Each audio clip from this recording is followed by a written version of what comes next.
Hello, my name is Dr. Michael Kelly. I'm a professor in the Behavior Analysis Program at the Florida Institute of Technology, and I'm also the Executive Director of the Scott Center for Autism Treatment, located on the campus of Florida Tech. The Scott Center for Autism Treatment is a 22,000 square foot facility that serves children who are diagnosed with autism and other developmental disabilities. We also serve their families. A part of our mission is to not just serve those children with autism in the building, but also to be a resource for the community. We try to listen to parents and other members of the community who tell us what is important for them to be educated about, to learn about, and how can we better interface with the community to make a better situation for children and families who are touched by autism. We've been contacted both by parents and by first responders to come up with a training program that is educational in nature to give information and education to those who might contact those with autism. That's what we're here to do today, is to provide you with an overview of what is autism, what you can expect if you interact with someone who's diagnosed with autism, to give you extra tools that you can add to your existing skills so that you can have a safe and pleasant interaction if you contact someone who's diagnosed with autism or a related disability.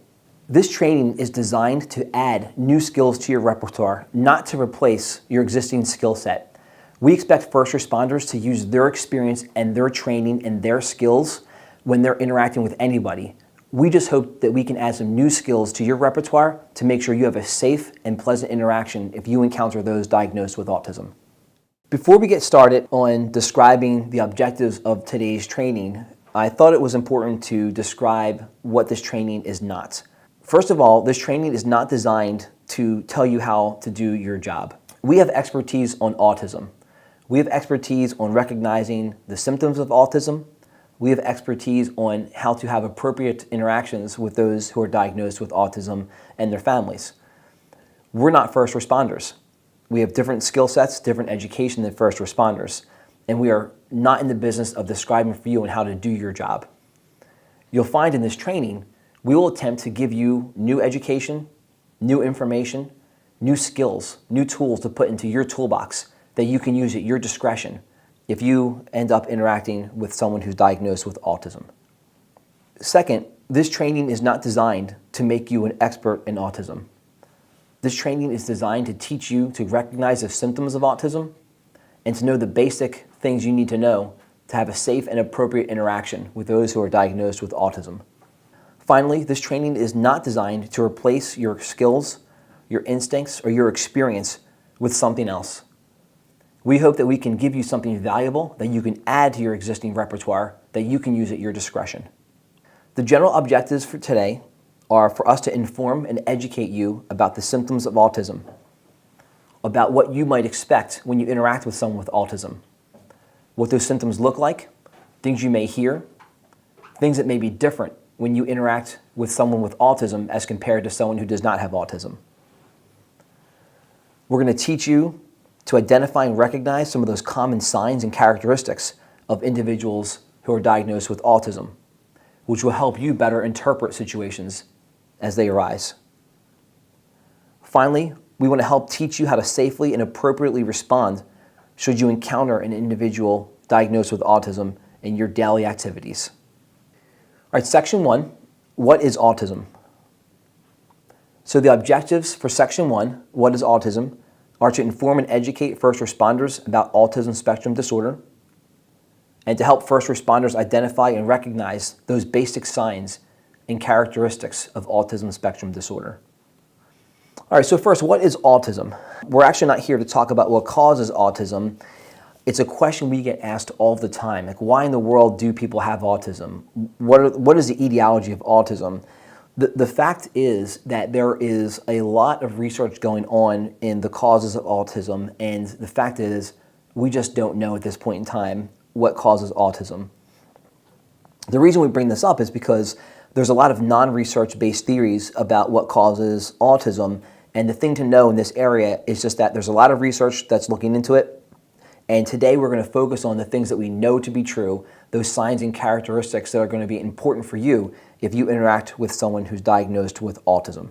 Autism is a neurodevelopmental disability, and of course what that means is that it involves the brain. That's the neuro part. and that it begins early in life when the brain is still forming, which is the developmental part. Over the years, the rate of autism has been increasing at an alarming rate, but recent statistics suggest that it has stabilized at about 1 out of every 68 individuals. You may have heard that 10 or 15 years ago that 1 out of every 10,000 individuals was diagnosed with autism, and then it became 1 out of every 1,000 to 1 out of every 150 to 1 out of every 88, even just almost 10 years ago in 2008. But now we're at about 1 out of every 68, and that seems to be stable. Interesting fact is that the diagnosis of autism in children actually exceeds the incidence of AIDS, cancer, and diabetes combined. Autism is also about 4 times more prevalent in boys than girls. And so if you do interact with someone with autism, it's much more likely that that individual will be male than female. Individuals with autism may not be diagnosed until they're 4 years old or even a bit older as they enter into the educational system. However, the good news is that we're getting better and better at noticing the early signs of autism. People are much more aware about the signs of autism, and research has shown that you can conduct a diagnosis for someone as young as 2 years of age and even sometimes even younger. Given these statistics, chances are that your next call as a first responder might just involve an individual with autism, whether it's as a victim, a witness, or a defendant. It's just a part of the changing climate and diversity that are going to come with your job as being a first responder. All right, second, individuals with autism have a wide range of abilities. Because we can't identify an individual with autism based on appearance alone, you need to be knowledgeable of what to look for, those signs and characteristics that I mentioned earlier. Just like you or me, each individual with autism is just that, an individual. So just like you or me, each one will have their own unique set of characteristics, behaviors, and abilities. Some of those unique characteristics or abilities may be differences or difficulties across 2 specific areas of development, which are characteristic of autism. And those include social communication, social interactions, and having narrow or repetitive behaviors. Next, we're going to talk about each of these areas in greater detail and give examples of specific behaviors that you might see when you encounter someone diagnosed with autism. As we go through these behaviors, keep in mind that each one of them will fall on a continuum. In other words, whereas one person might display very mild differences and difficulties, another may display very severe symptoms. So in order to identify whether someone you encounter has autism, you'll need to look at the behaviors they display and not necessarily the severity of those behaviors. Okay, so why should law enforcement or other first responders be concerned? When people with ASD encounter first responders, they may behave what we would say is inappropriately, certainly not as you might expect. Someone with autism may flee or run away, despite you providing instructions to stay or to come forward.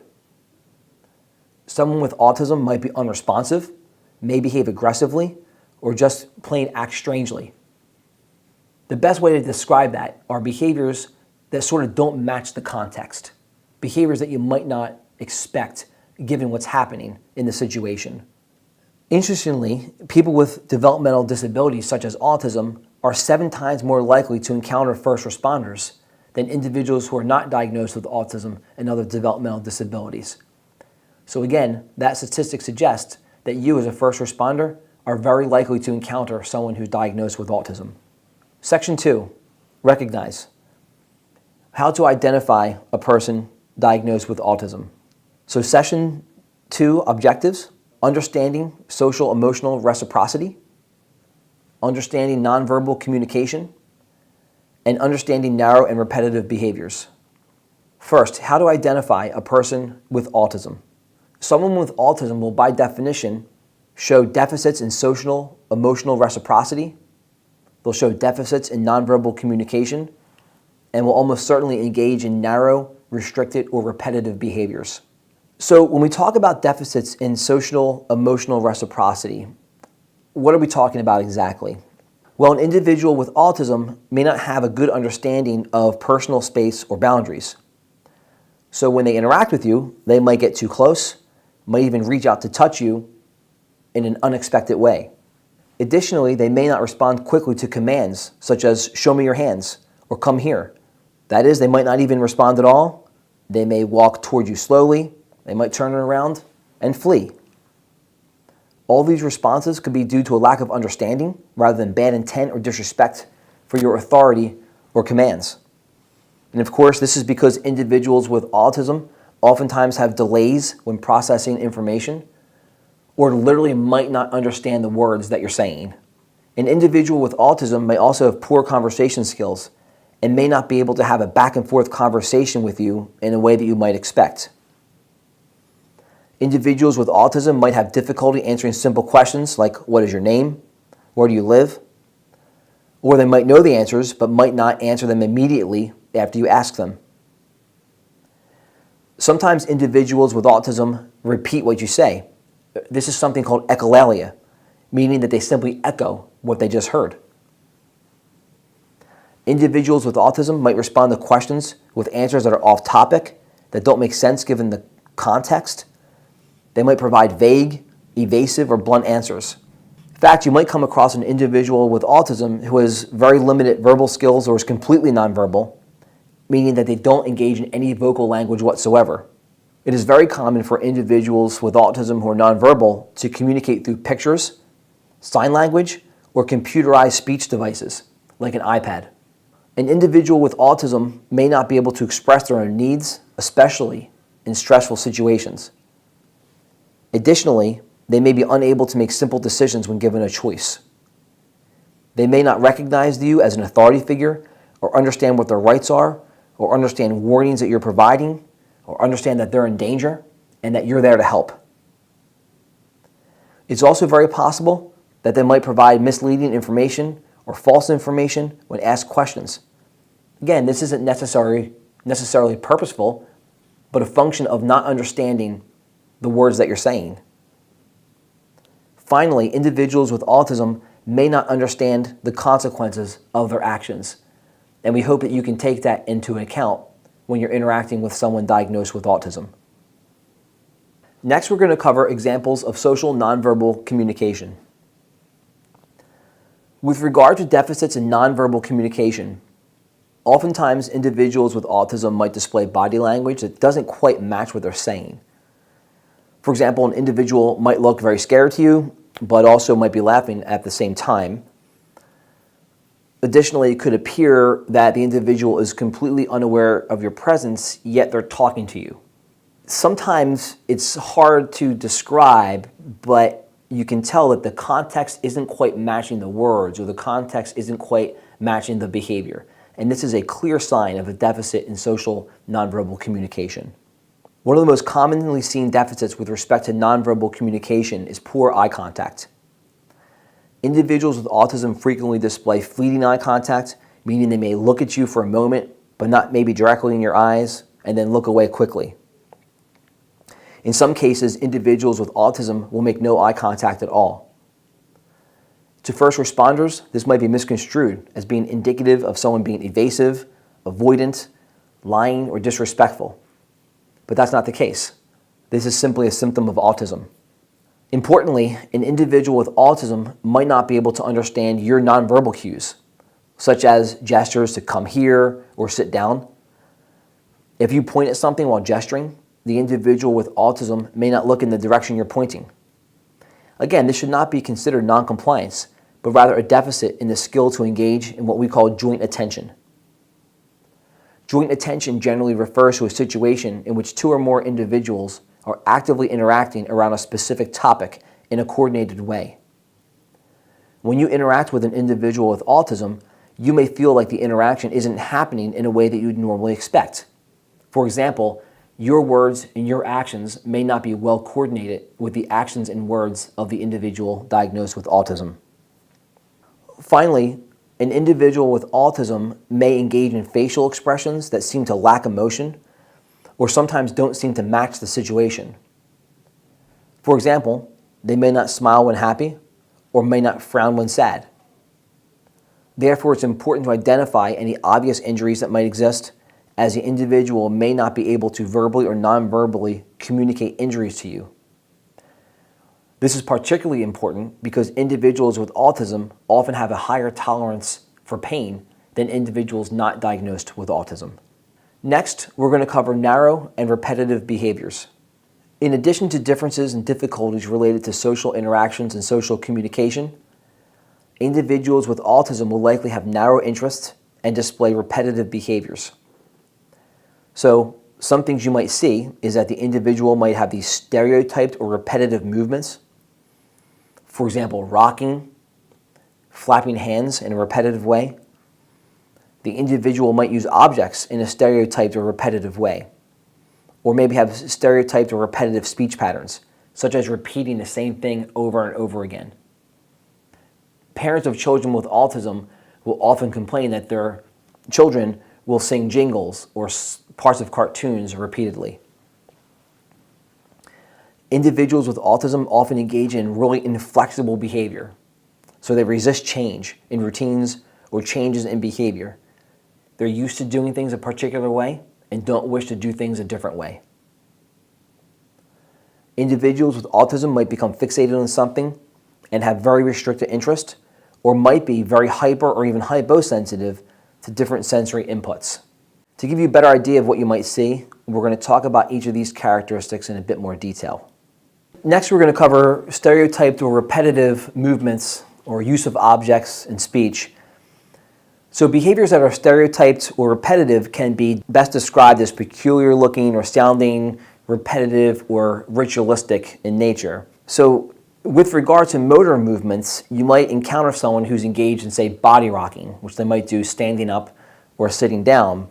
Additionally, you might see the person pacing, hand flapping or tensing parts of the body, or actually their entire bodies.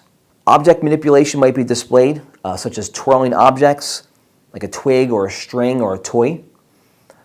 Additionally, you might find that the individual is tilting, say, a shiny object or a mirror and moving their hand back and forth in such a way that they're changing up the visual stimulation, right? So maybe waving their hand in front of their faces. In some cases, an individual with autism might squint in order to manipulate the appearance of light or through an object or a body part, such as their hand. Finally, the individual might engage in repetitive speech patterns. This could include things like repeating lines from a movie or a cartoon. This is called scripting, or repeating everything you say, which is known as echolalia. Again, these aren't disrespectful or purposely done behaviors. These are simply symptoms of autism. The individual might hum, talk with an unusual speech or rhythm or tones, such as a boy speaking with a very high-pitched voice, perhaps imitating something that he has seen in a cartoon. What's very important is that you know to not try to interrupt these behaviors, especially if they're not dangerous behaviors. Interrupting stereotyped or repetitive behaviors might agitate an individual and result in more serious or more dangerous behaviors. Next, we're going to cover inflexibility with routines and behaviors. Many times we find that individuals who are diagnosed with autism are very rigid with respect to their routines and behavioral patterns. So when something happens that interrupts a routine, individuals with autism might become very distressed. And so in these situations, you might encounter an individual who's engaging in tantrum-like behavior. It might include crying, screaming, flopping to the ground, kicking. This is likely due to anxiety from the new situation and is not meant in any way to be disrespectful or dangerous. In some instances, an individual might even disrobe or engage in aggressive or self-injurious behavior in response to this change in routine. Because individuals with autism might become agitated when routines are interrupted, they also might be likely to wander off or even to hide. Because it is very likely that individuals with autism may wander, and by the way, the term we use for that is elopement, it is extremely important that they're monitored very carefully, especially given the fact that they might be attracted to water or to railroad tracks, which of course would be very dangerous situations. According to the Centers for Disease Control, the leading cause of death in individuals with autism is drowning. If you're responding to a call and you discover that an individual with autism has wandered off, there are a few very important things that you can do. First, you can ask if the individual is wearing a GPS device or some other tracking device. These have become very common to use with children who are diagnosed with autism and other developmental disabilities. Second, you can ask, what are some things that the individual likes? Maybe a certain toy, goldfish crackers, preferred snack. as well as things that the individual does not like. You can use these things to your advantage. You want to minimize things that the individual does not like, maybe noise, dogs barking, flashing lights, and have those items that the individual does like readily available. To ensure that the individual who's diagnosed with autism is safe and to prevent them from wandering off, it might be necessary to put them in the back of a car. When the routine of an individual with autism is disrupted, it is likely that the individual will become distraught. This might lead for them to hide in a place that you normally wouldn't look. You can ask family members or caregivers about favorite spots that an individual might go to, like under a table, in a closet, under a bed, or in a bathtub. Keep in mind that fear or panic might cause an individual with autism to flee. Again, this is because the individual is misunderstanding the situation. Additionally, they might be overwhelmed with emotion and might become combative in these situations. All right, next, we're going to cover restricted and fixated interests. Individuals with autism often display these restricted and fixated interests in different topics and objects.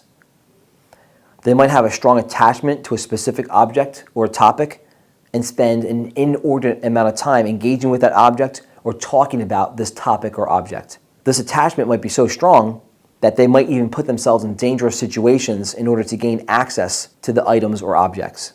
For example, an individual with autism might go back into a burning building to get their favorite item, or might run into the middle of the street if they dropped some object. In many cases, the individual may perseverate, and it might be really difficult to redirect the individual to a new topic or a new object.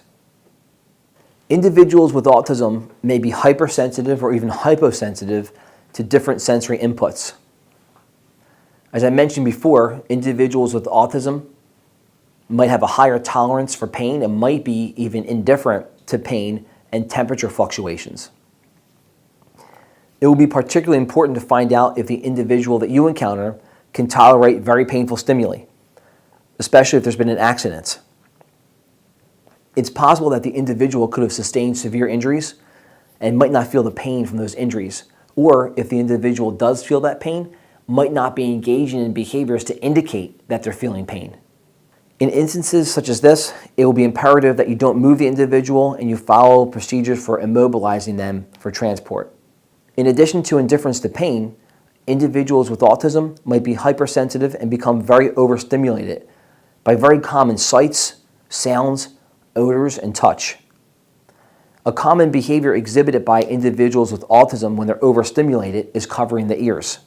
It's a good thing to try to reduce stimuli that the individual might be sensitive to, such as sirens, lights, barking dogs, smoke alarms, the smell of smoke during a fire, the sight of medical equipment, alarms, bright lights, and other instruments that might be used during emergency medical services, such as blood pressure cuffs, stethoscopes, and things of that nature.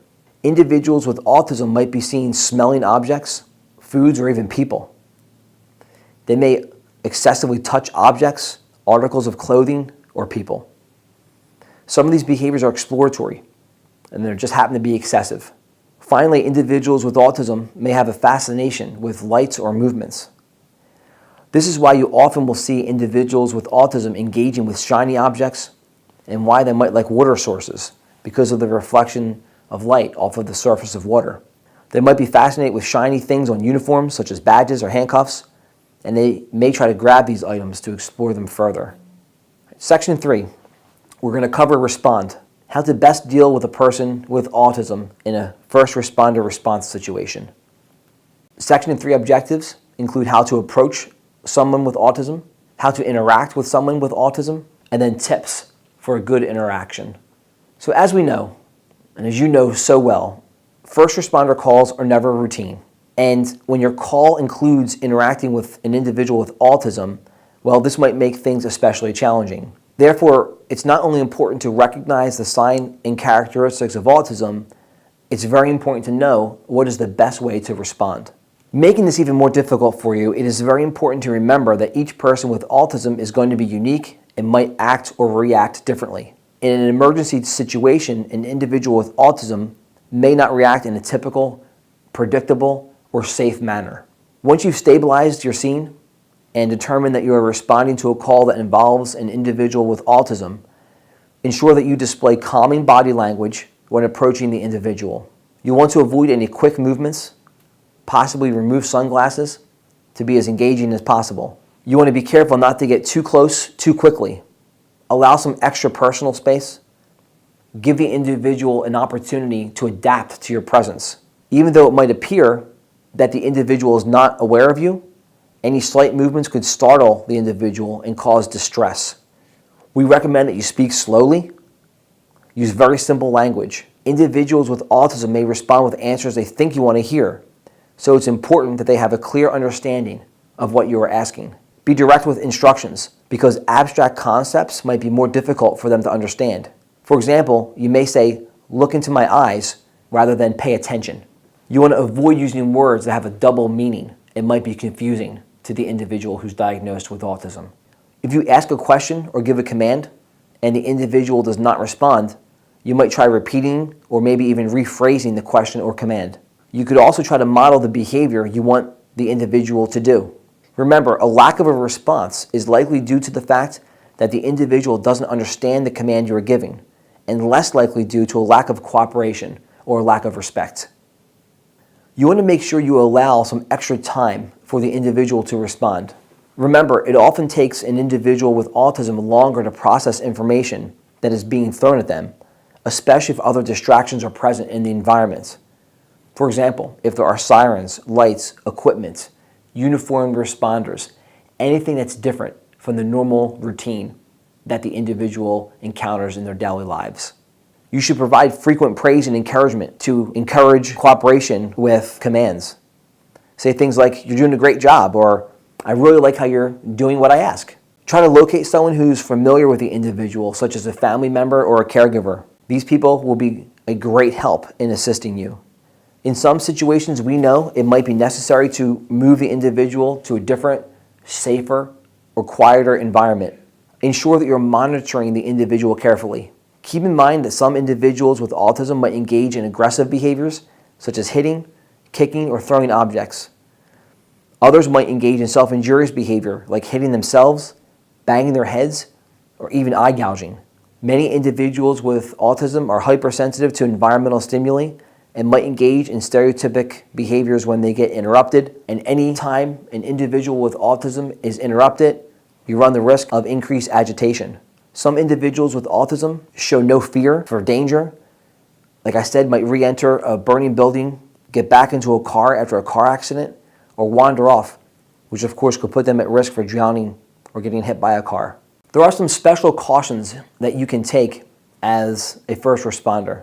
In certain situations, either for your own safety or the safety of the individual, it might be necessary to use restraint procedures.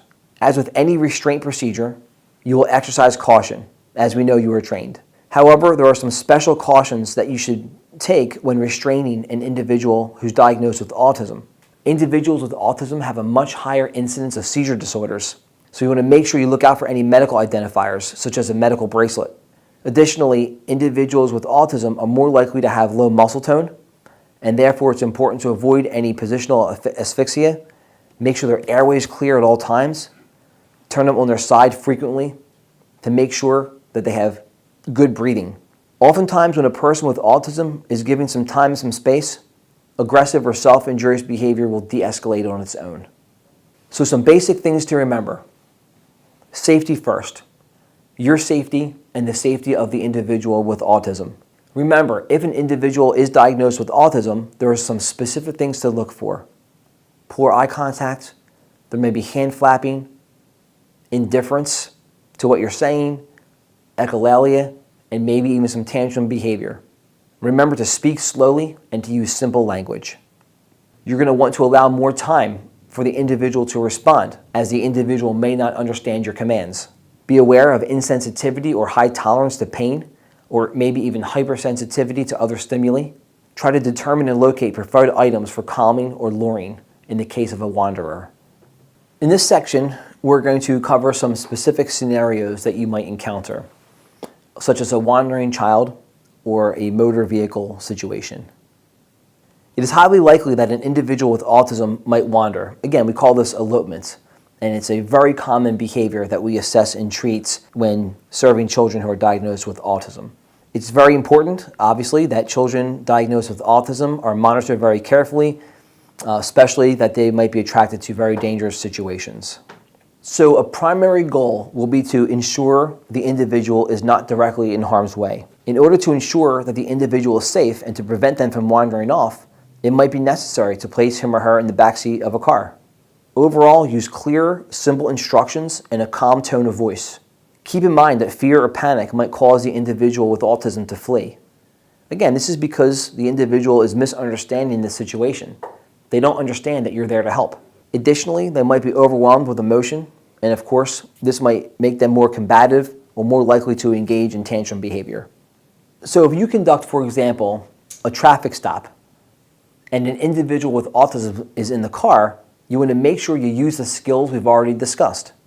Use clear, simple instructions. Use a calm tone of voice. Allow extra response time between questions. Again, make sure that you understand that the individual might not be disrespecting or not cooperating. They just might need more time to process what you're saying. You can repeat or rephrase a question if necessary.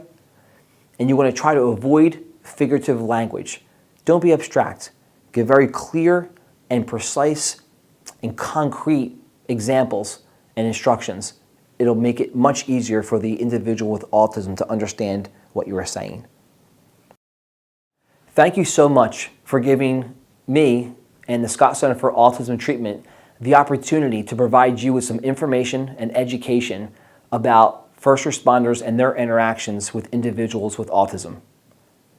If you want more information, you can go to our website at www.thescottcenter.org or www.autismadvisor.org. Thank you.